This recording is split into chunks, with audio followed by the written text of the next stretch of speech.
Муздалифа хон Полотова хонандаи синфи 8-уми гимназияи 24 шаҳри Хуҷанд мебошад. Вай имрӯз дар рӯи замин расми мубориза бар зидди бемории силро тасвир намуд. Ӯ дар аксияи умумии шаҳрӣ бахшида ба рӯзи мубориза бар зидди бемории сил иштирок намуд. Муздалифа хон мегӯяд, шахс барои ба ин гуна беморӣ гирифтор нашудан худро ҳифз бояд кунад. бемории сил яке аз бемориҳои дар ҷаҳон паҳн гардида буда, он ба ҳайвонҳою одамҳо зарар мерасонад.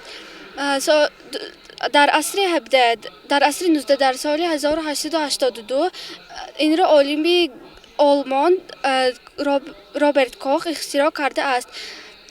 мо бояд худро аз бемории сил эҳтиёт намоем. Барои бемории сил гирифтор нашудан мо бояд худро эҳтиёт намоем.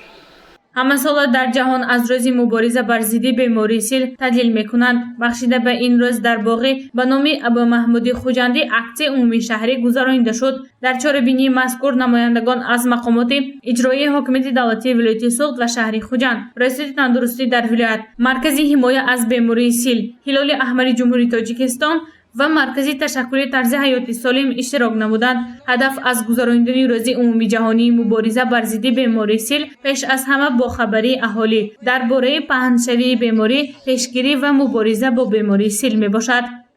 мо барои ин чорабинӣ аксарият мактаббачагона ҷалб кардем, ки барои он ки аз хурдӣ оиди пешгирии ин беморӣ камтар маълумот пайдо намоянд ва дар оянда барои пешгирӣ намудани ин беморӣ саҳми худро гузоранд.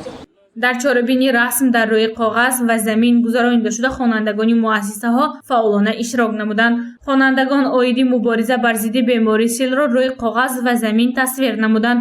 ҷалби хонандагон тариқи озмунҳо ин баланд бардоштани маърифати онҳо ба ҳисоб меравад. дар чорабинӣ кормандони маркази пешгирӣ аз вируси норасоии масъулияти одам ВИЧ-СПИД иштирок намуда, аз шаҳрвандон тести ройгон ташхиси оҷилӣ гирифта шуд. ин кор ба хотири дарк намудани мардум аз ин намуди беморӣ мебошад. аз аввали солҳои 90 асри гузашта бемории сил хеле дар ҷаҳон ташвиқовар буд, аз он ҷаҳон то дар Тоҷикистон низ. мувофиқи қарори ташкилоти умумии ҷаҳонии тандурустӣ ҳар сол 24 март ҳамчун рӯзи умумии ҷаҳонии мубориза бар зидди бемории сил қарор карда шудааст ва ин чорабиниро ҳамасола мегузаронем. ҳадаф аз гузарондани чорабинӣ ин аст, ки додани маълумот оид ба бемории сил, нишонаҳои он, ки вақти нишонаҳо ба куҷо муроҷиат карданашон лозим аст, оиди табобати он ва оиди пешгирии бемории сил маълумоти дақиқ додан ва тамоми қишлаи аҳолӣ мебошад. дар чорабинӣ барои шаҳрвандон варақаҳои иттилоотӣ вобаста ба бемории сил тақсим карда шуда, бо ин васила огоҳ намудани мардум аз ин намуди беморӣ мебошад.